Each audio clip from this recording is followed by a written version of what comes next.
All right, welcome into a new episode of the News for Jags podcast. Jamal St here, alongside Justin Barney. So we're counting down to rookie minicamp. So this is kind of our pre-rookie minicamp episode. I know maybe everybody's not holding their breath for those, but we're kind of reaching that point in the offseason where you start to kind of look ahead. I've seen a lot of people do their way too early 53-man rosters. We're not going to do one of those. We're going to put a little bit of a different spin on the look ahead to the roster, right? Yep. So this is something that I'm stealing this idea. You know, theft is the greatest form of flattery or whatever. I saw somebody else do for another team. Players that needed to make the biggest strides going into next season. Mm-hmm. Players that needed to improve, had to improve. Under the most pressure to improve. So I said, you know what? There are some Jaguars players that I think there's at least a little bit of debate where we can go a couple of different directions with this. So we each have 4 players. We'll see how much we agree. We have not compared notes on this. On the 4 players that we think are under the most pressure to improve going into next season. I think this is a good discussion because there are quite a few players that for one reason or another are under a lot of pressure. Yeah, you've got a rookie class coming in. You've got an undrafted free agent class coming in. You know, like last year we talked about the chances for an undrafted free agent to make the roster, and it was pretty lean last year because, you know, you're not going to have those James Robinson success stories because so many of those positions were already locked up. Really, I mean, the chances to make the team last year were limited, and, you know, you saw guys like Elijah Cooks take advantage of that opportunity, but those situations would appear to even be less and less this year, unless... I don't know. This year I think there might be a couple. Unless some of these guys could kind of push out some of those old guys, those old faces, or in my situation, a lot of second-year players are on that, to me, that cut list. Not a fan of last year's draft class, I hear. You know, it was a bad draft class last year. Not a good draft class last year. However many picks, 13 picks last year. It was a lot of them. And it was a bad class. And I mean, Anton Harrison looks like the real deal, but man, other than that, that's fair. Bad. Brenton Strange, bad. Ventrell Miller, bad. I mean, it was just not a good class last year. So I think some of those guys for me are on the cut line with this year's rookie draft class and the undrafted guys coming in. All right, so before we get into it, my first question for you, and again, we haven't compared notes here. 3 of my guys are on defense. 1 of them's on offense. How does your list look on the split? 3 and 1 as well. 3 on defense and 1 on offense. I wonder if we have the same 3. We could. And 1. If we have the same 4, that will definitely be interesting. All right, I will give you the honors. Okay. Give me your first one, the first player on your list, and then we'll go back. We'll bounce back and forth. My first guy is Walker Little. I'm going to go with my lone offensive guy. I think he's got to do something. He's in the last year of his contract. They drafted a potential swing tackle on day 3 of the draft in Javon Foster. So I think Walker Little could be on his way out in terms of a trade. I don't know. I mean, I think he's got value, and I think some team will want Walker Little. I just don't know if it will be the Jaguars long term. You had a lot of attrition, a lot of injuries on that offensive line last year. You need that depth, but Walker Little, I think, could be that odd man out in this equation. That's actually a really good one. So we are guaranteed not to have the full 4 matching. Right. Because I did not put Walker Little on my list, but I do think you made some valid points there. Walker is under a ton of pressure because he is going into the last year of his contract. There's questions along that offensive line. I mean, he could be the heir apparent to Cam Robinson if he showed up. I mean, the biggest argument that I've made about Walker Little at this point, and I know there are a lot of Walker Little truthers out there that think he should be a guy who plays more, but at every turn, the Jaguars coaching staff has had the opportunity to say, we like you, Walker, and at every turn they've said, we don't like you that much. Right. It's like, I mean, basically, like, he shows up, they have an opportunity to play him, and they're like, we'll only play you a little bit. So they only kind of like him. Right. Like, they'll talk Walker up for his versatility. Walker's a great tackle, developmental, and then we're going to put him at guard. Right. So couldn't beat out Jawan Taylor, couldn't beat out Cam Robinson. Cam suspended, you have the opportunity. Like, going into last season, I thought Cam's suspension was your perfect opportunity to give Walker that job and say, he's my left tackle of the future. We don't want to mess up the continuity or whatever it may be. And that didn't happen. Yep. Right. It was like test driving the car, and then you say, you know what, I want to keep my old car. You didn't like that test drive that much. Yeah, right. So and he had that opportunity last year, and I remember Trent Baalke talking before OTAs or draft last year, something like that, talked about, Walker was an interesting case because, he wasn't a starter. He was a part-time starter with Cam Robinson when injured during the playoff season. He just didn't have that. He just had that opportunity and didn't take the most of it. They've had chances to really kind of endorse him and say, let's give Walker a try, and he just hasn't taken that opportunity. So I do think Walker Little, to me, is one of those guys. It's a perfect scenario. Test drive the car. You took it back to the lot and you drove something else. Yeah, look, they didn't like what they saw. And keep in mind, we talked about Walker a little bit around the draft because maybe he was catching a few strays, but the Mason Smith pick to me is just defensive Walker Little. Yeah. When Walker came out of the draft, there was talk that if he played, he would have been a first-round pick. Keep in mind, we're coming off COVID, so he didn't. He took the COVID year. He had also torn his ACL, so he hadn't played a ton of college football. Right. You didn't know what you had. Mason Smith played a little bit more college football than him, but a lot of it was injury-riddled, and so you don't know what he's this home run swing of a defensive tackle. Same thing with Walker Little. He was a Urban home Meyer run swing. Loved Walker Little pick. He loved it. Urban Meyer loved a lot of things. And Urban Surprised Meyer, he knew his name. Yeah, look, he remembered him from the recruiting trail. That's right. That was it. And that's where a lot of Urban stuff came from. He remembered Walker Little's high school football, but you hadn't seen him in college. And now there was some growth that needed to happen there. And for whatever reason, coaching staff just does, in my opinion, doesn't look like they like him that much. I agree. So unless something changes drastically, there's a ton of pressure on him to figure it out or to at least show out for a new team. Because they could move on from him because Javon Foster is built in. He is in the last year of that contract. I don't expect Walker to get cut, but it is at least in the realm of possibility. I do think he could be a guy that gets dealt at some point during camp. I think that's more likely because, if you remember last year, there were buzz about the Cowboys' interest, other teams' interest in Walker Little during camp. Jacksonville held on to him. And, again, he's a depth piece, and I do think there's value for Walker Little on the team. I think he would be a great backup to Cam or Anton. But, again, last year of his contract, you're probably not going to re-sign him, barring something pretty spectacular for Walker Little. So I do think he is possible trade potential, especially with Foster coming in. Well, why would Walker want to come back at this point? No, he wouldn't. Why? Walker's going to look at it free as a bird, go find somebody else. Again, somebody that'll show they like him. Because as of right now, the coaching staff has not shown that they like Walker Little. All right, I'll do my one offensive guy, and then we'll switch gears to defense. So my offensive guy is Tank Bigsby. So Tank had a rough go of it last year. Thought about him. I think he is under a ton of pressure to improve because last year he was built in as that change of pace back for Travis Etienne. That's what he was drafted to come here and be. He had some of those rookie struggles, and clearly the staff still believes in him because they haven't brought in a ton of competition to dethrone him for that back, for that position, that job. But you also have to keep in mind running back shelf life. He needs to start showing out quick because he could be moving into a starting job in time for him to earn a payday somewhere at some point. Because Travis, they picked up his fifth-year option, but after that, so that takes care of next season and the season after that. So 2025, and then he's done. Do they re-up Travis? If they have Tank in the building, the answer would probably be no.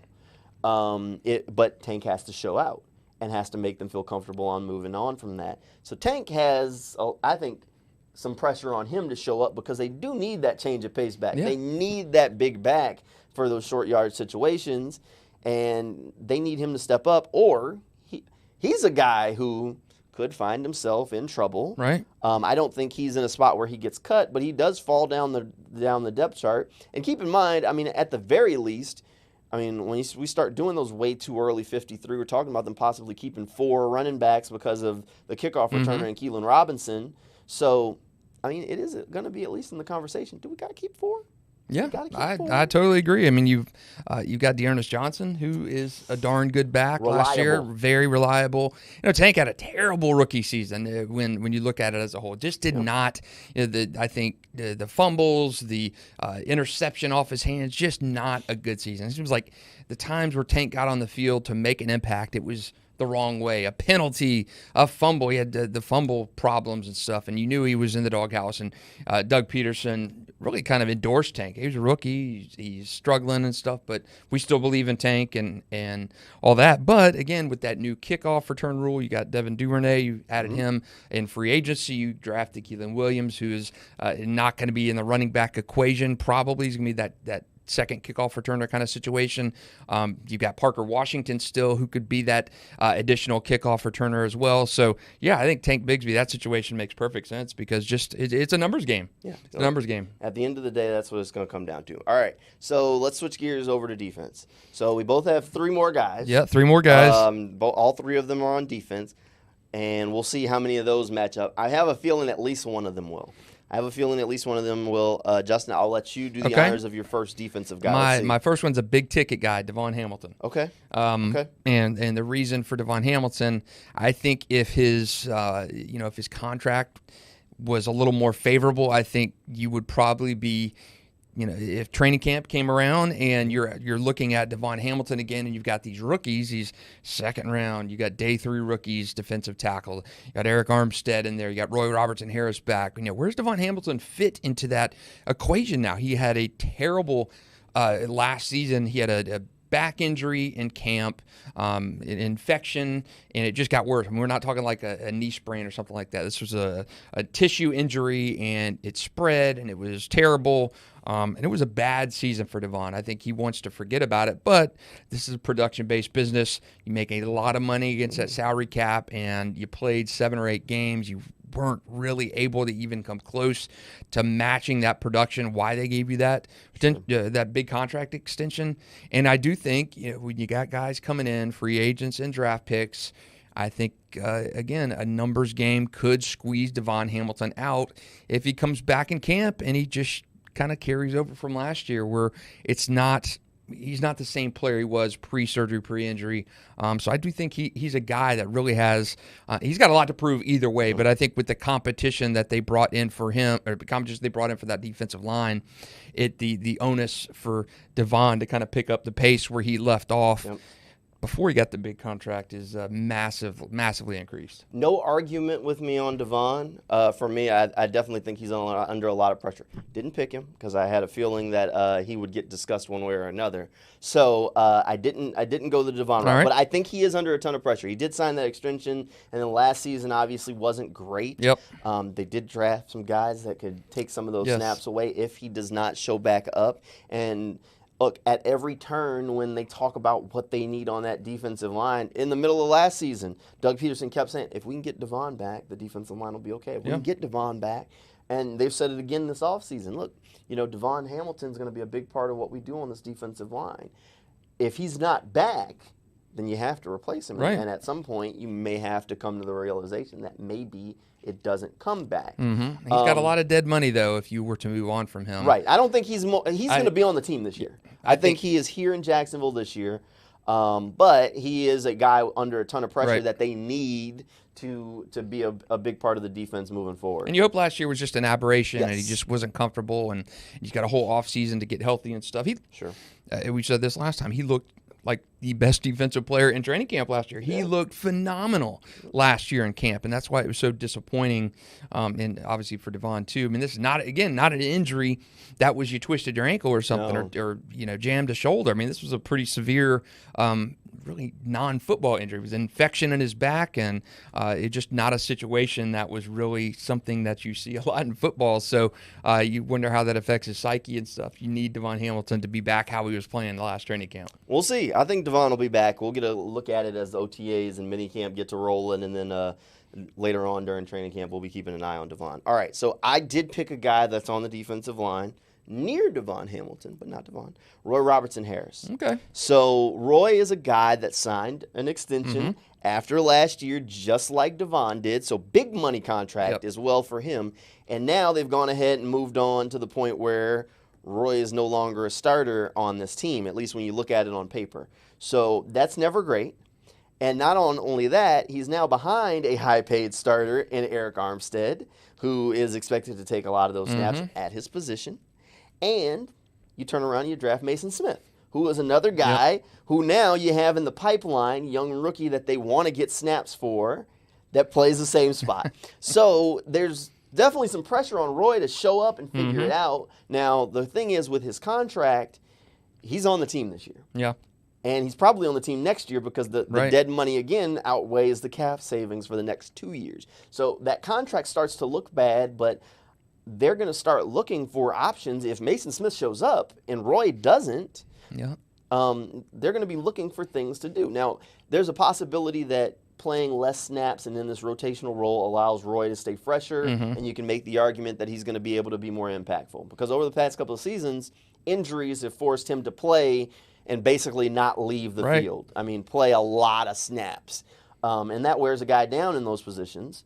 So you can make an argument that putting him here is going to allow him to be his most impactful self. We'll see if that comes together, but when you sign those big money contracts, just like anything else, you got a target on your back, and especially when they draft a replacement and sign a big ticket free agent that plays your same spot, you got to start looking kind of over your shoulder, or in his case, in front and behind.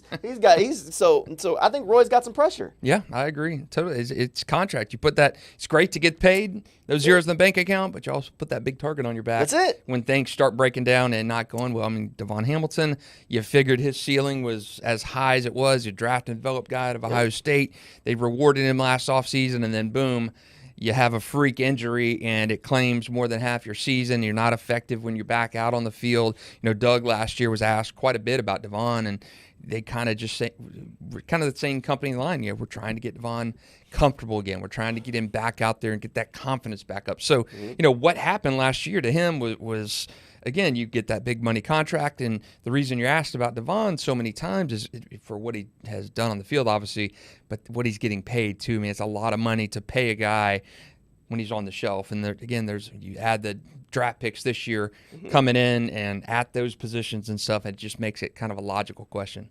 All right. Who's your next guy? Okay, these next two are more down the roster guys, but down the roster? Okay. down the roster defensive guys, and I packaged them together because they were two of my favorite stories last year. One of these guys you really liked last year, defensive lineman, Deshaun Dixon. Okay.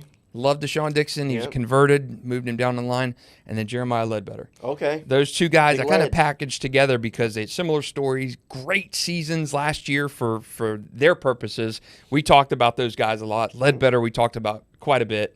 And again, Ledbetter more than Deshaun, but you got draft picks coming in. You've got guys coming in those positions who you've invested draft capital and high draft capital, not late day 3, 7th round kind of capital. These are guys that you bring in and you plan on having them be a part of the rotation. So they were great stories last year, undrafted free agent type of guys. Yeah. And, I mean, Ledbetter, we talked about him.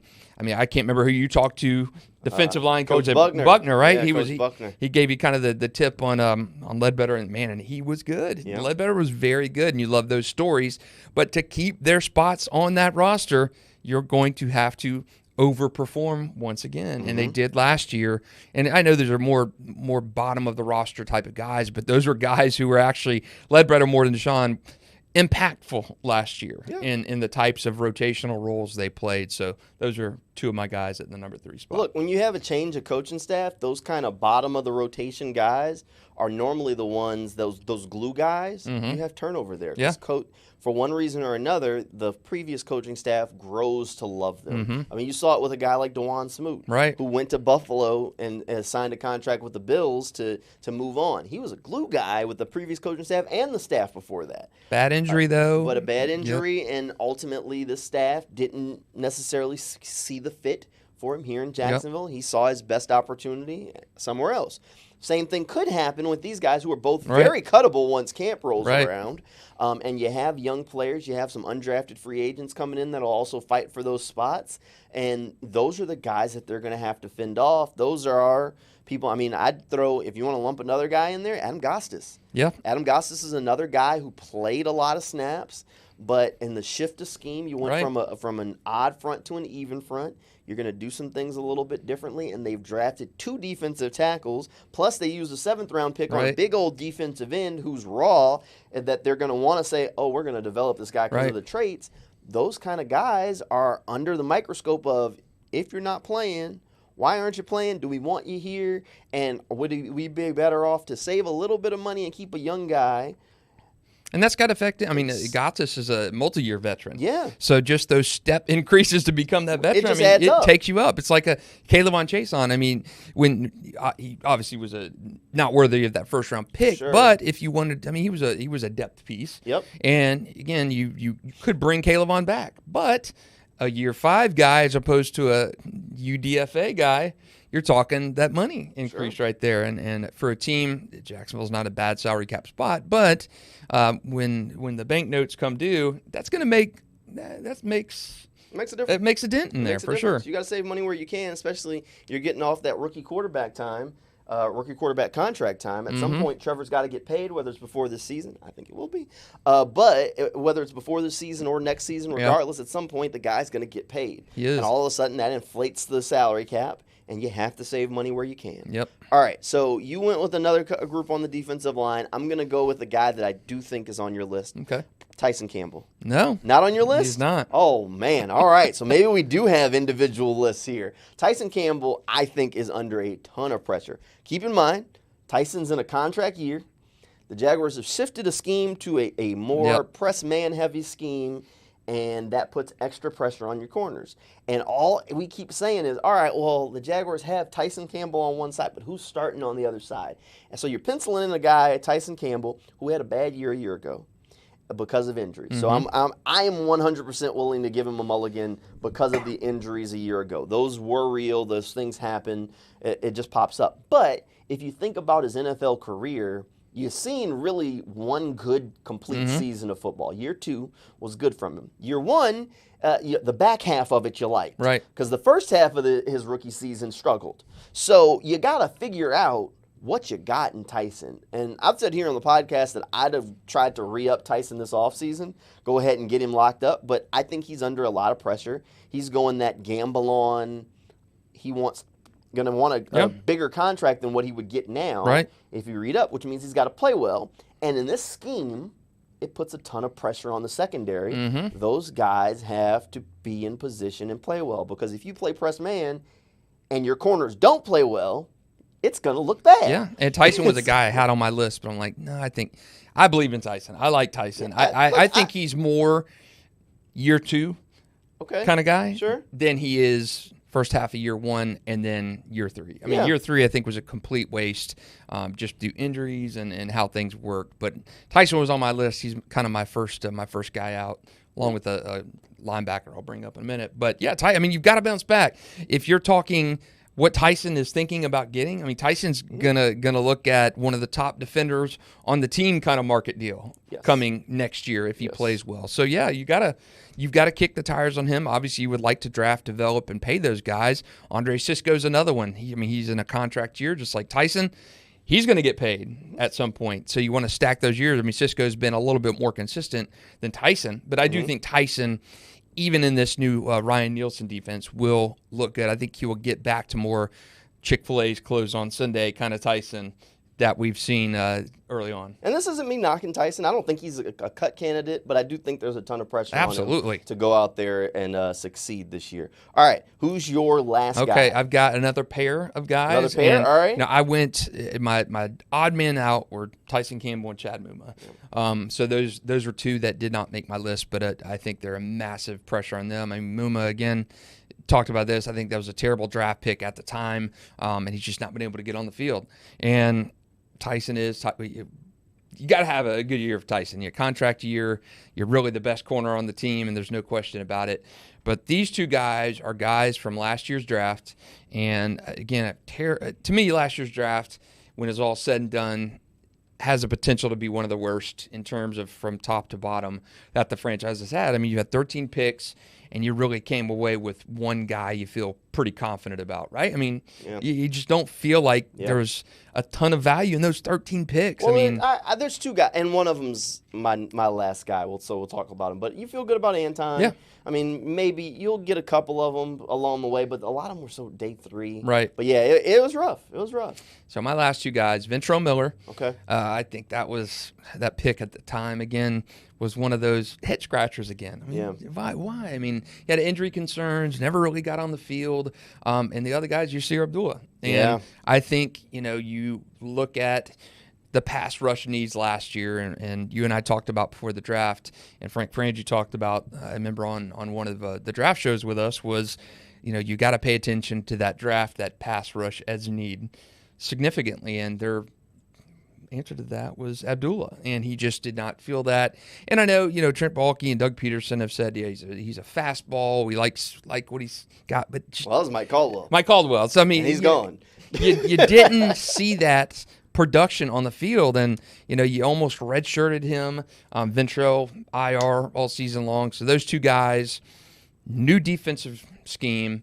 Where do they fit in? You drafted kind of a flyer pass rusher in the 7th round this year, and I really think the pressure is on those two guys to perform. And I mean, I think there's a good chance that one of those guys doesn't make the 53 this year, because I mean, I know Ventrell, they hung on to him through IR and stuff last year, but I do think, unless Ventrell comes back healthy, he had injury issues coming out of Florida, and Cyr was kind of just a guy, never even got on the field last year. I mean, in any meaningful reps. I think those two guys, I think one of those two guys may not make the 53 this year.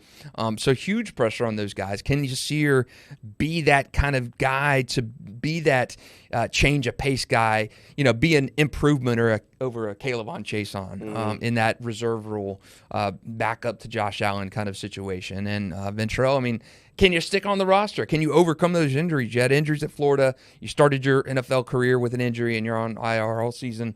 I think those two guys have immense pressure this year. All right, so let me start with Ventrell, because I got something for you with Cyr, at least in my perspective. So my first question with them is, what does this new special teams rule, the new kickoff rule, do for these special teams units? Because keep in mind, the closer collision, you need guys who can block and shed. So linebackers you'd think would be toward those bigger guys. You'll see less receivers, in my opinion, there, and more linebackers, even maybe some defensive ends that are athletic, playing these kickoff cover now. So it'll be interesting to see if they can make an impact there. I think Ventrell is 100%. Circle him, put a red circle around him. If I'm not mistaken, and don't quote me on this name, the kid from App State, Andrew Carter is his name, linebacker. I think that's his name. He's an undrafted free agent that is a crazy athlete that I think has a shot to make the roster. I mentioned him on the last podcast. So that would mean Ventrell probably don't make it. Yeah. So I'm 100% with you. Ventrell's he better show up, because he didn't. I mean, last year during training camp, disappointing. It was something. All right, Cyr. So let me throw something at you with Cyr. So he didn't play last year in the scheme that they were doing. Right. Not much anyway. But they kept him around. So this year they're switching to an even front, which means 3 linebackers, and they don't have that third linebacker. So Trent threw out that they've come up with ways to come up with that strong side linebacker. That is not a high priority position but they've come up with ways to come up with that starter that are built into the roster. I think a lot of people assume it's Chad Muma. I think that's a stretch. I think, and this is maybe just the crazy Jamal again, Cyr Abdullah could be your starter on strong side. Okay. He played a little bit off ball at Louisville. He's not necessarily, he's not the biggest guy, but he's fast and knows football. I think he could be your starter at strong side linebacker.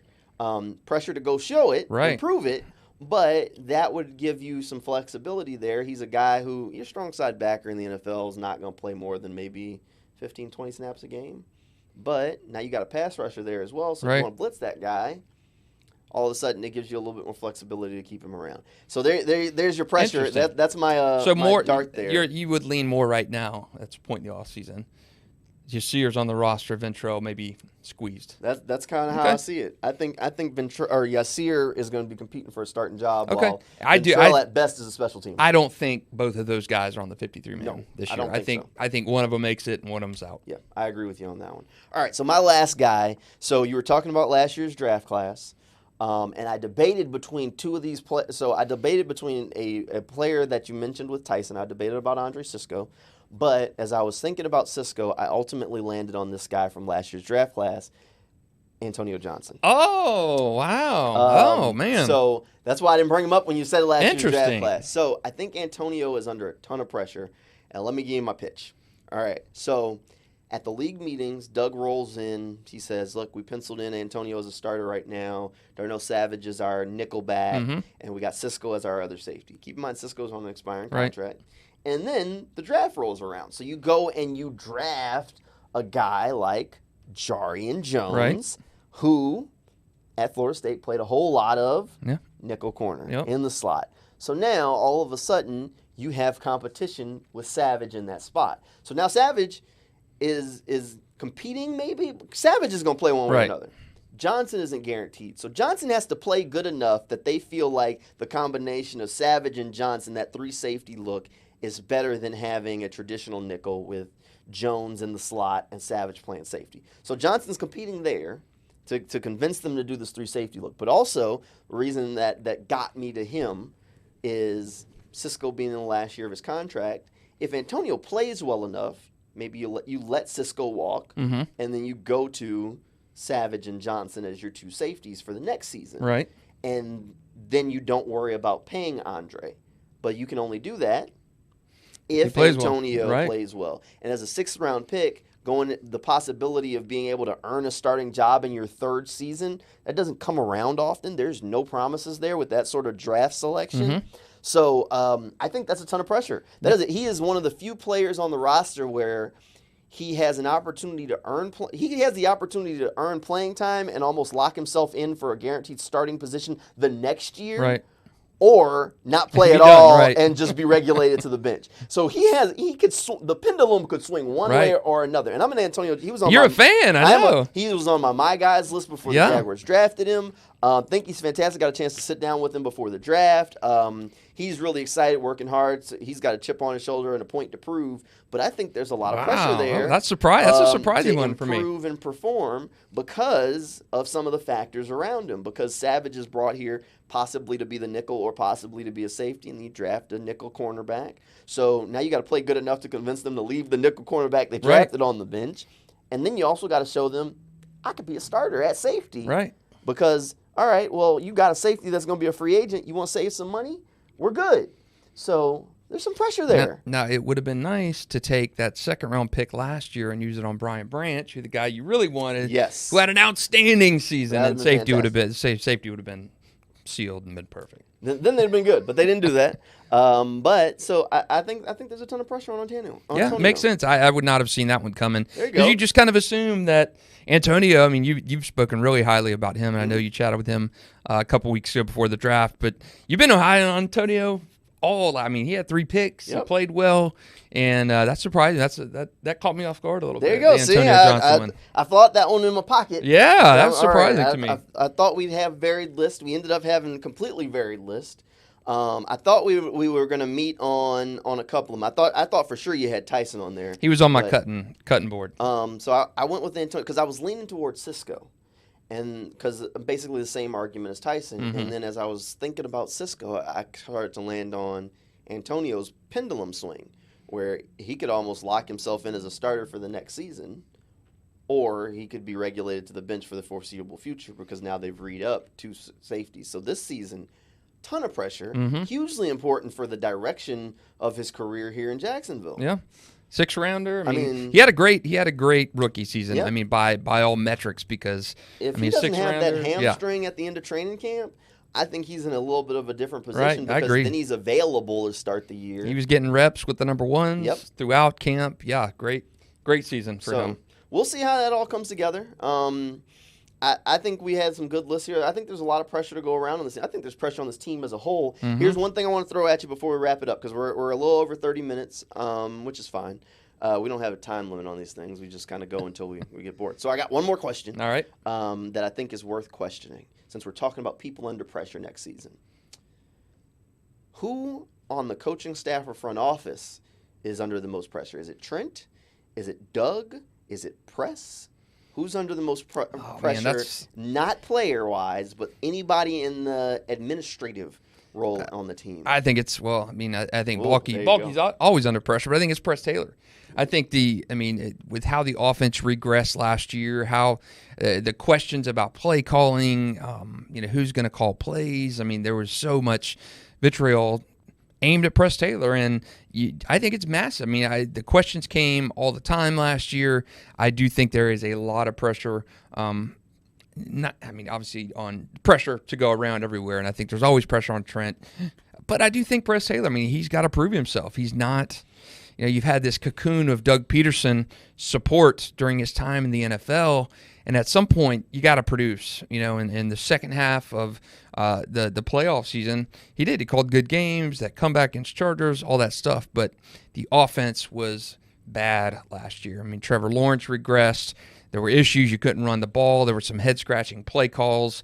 I go back to that Cincinnati Bengals Jaguars game on Thursday night. The Urban Meyer when he stayed up there. The goal line situation. You're down in there. You could score to go up 3 scores in that game, and you don't run James Robinson. He's not even in the game. And that seemed like a Press Taylor call last year. So many questions, so many issues with Press Taylor. I think the majority of the pressure will come. These questions are going to continue. They're going to start this season, week 1. Who's calling plays? You calling plays, Press? I think that's where the onus lies there. I think that's fair. Okay, I'm going to go a little bit of a different direction. So I know a lot of people want Trent to be under pressure, but I'm not going to go Trent. I think Trent is like something that survives in fallout. Yeah. Like this man is untouchable. He is the Teflon Don. You can queue up 50 Cent's Mini-Men. He ain't going nowhere. The building can burn down, and Trent will still be sitting in his office just typing away. I'm going to go Doug Peterson. Okay. So, and here's my pitch why I think Doug's under a ton of pressure. Obviously, being a head coach in the NFL is a pressure-filled job. But you just gave the pitch for Press. Obviously, there's going to be questions around Press from not just fans, but the team going into this season. Doug, are you calling plays? He's being asked that not just by the media. So there's questions there. And he's going to defend his guy every step of the way, as he should. But on top of that, you got rid of the defensive coaching staff. So what if Ryan Nielsen comes in here and his system doesn't translate the way they hope it does? The secondary can't transition into it. What if Tyson doesn't live up to the pressure and has another year, and all of a sudden this defense it regresses? If this defense, I don't think they will, but if they don't play up to the level they need to, and this team takes a step back because you just made this big change on the defense and said the defensive coaching staff was the problem. If they take a step back, the finger points squarely at one guy. Yep. And you've already lost one job in Philadelphia because your allegiance to Press Taylor. You've already made the massive radical change this offseason to address the defensive problem. Yep. Yeah. But, Shad Khan has been uber patient. Oh, no. So I don't think Doug's job is in trouble at all. I think the defense is actually going to play well. I actually really love Ryan Nielsen. The second we said something about defensive coordinators, he was like top of my list from day one. I think he fits what the Jaguars want to do. I think they brought in guys that are going to fit. But when you start talking about pressure to me, I think, the easy answer is always the head coach. But all arrows do in this situation. Generally, when you look at head coaches that get moved on from, they just made a coordinator change. I think Doug Marrone he constantly was turning over the coaching staff, and then it fails. Right. So those coordinator changes, because that's your like scape. Like, oh, here was the problem. It was that guy. You got two scapegoats. Yeah, I got to point the finger at somebody. Right. It was that guy. And so you pointed the finger and said it was them, ushered them out the building, replaced them. So if the problem remains, you gotta look in the mirror. At some point, they say you point one finger, you got 3 of them pointing back at you. Same thing. So if it doesn't work, that's where it goes. It's tough, and I agree. There's pressure on GMs and head coaches all the time. It's a pressure-filled job, and they're paid for it. But, you mentioned, you got rid of the problem with the defensive coordinator, brought in a new defensive staff. What happens if there's struggles again? There's another collapse, or the offense is in a funk through first 5 weeks of the season. Those questions, those aren't questions that just popped out of the blue. Right. Those are questions that were, they were talking about that in the preseason last year. And I think it's true. Trent will survive anything. I do think the atomic bomb gets dropped on Everbank Stadium. And, have you watched the new Fallout series? I have not. All right. For those of you that have watched the Fallout series, the ghoul is Trent Baalke. I mean, he's the cowboy rolling around that was there when the bomb dropped, and somehow he's still alive, just up and kicking and angry, and like 200 years later. That is Trent Baalke. He ain't going nowhere. If something happened here in Jacksonville, somehow some other team's going to hire him, and he's going to do it again. He is unavoidable. He is inevitable. It is Trent's show. We're just living we did ask him last year when the stadium news popped up, how excited he was. And he said he hoped to not be around. If he was still around at that point, he would be well up into his 60s at that point. So I don't think Trent was going to be around for the new stadium.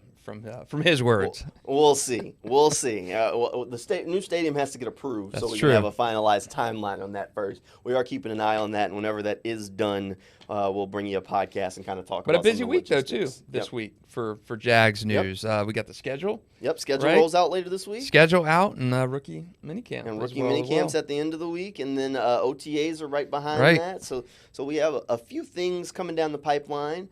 So hopefully we'll have some interviews coming your way from rookie minicamp. That should be some good stuff, and an opportunity to see Jarvis Landry out there on the field, see what he has in store. I'm looking forward to seeing him. Yeah, so because that could be a monumental gift for Jacksonville. Hey, all of a sudden you put Parker Washington under the microscope as one of your guys under pressure if they bring Landry in.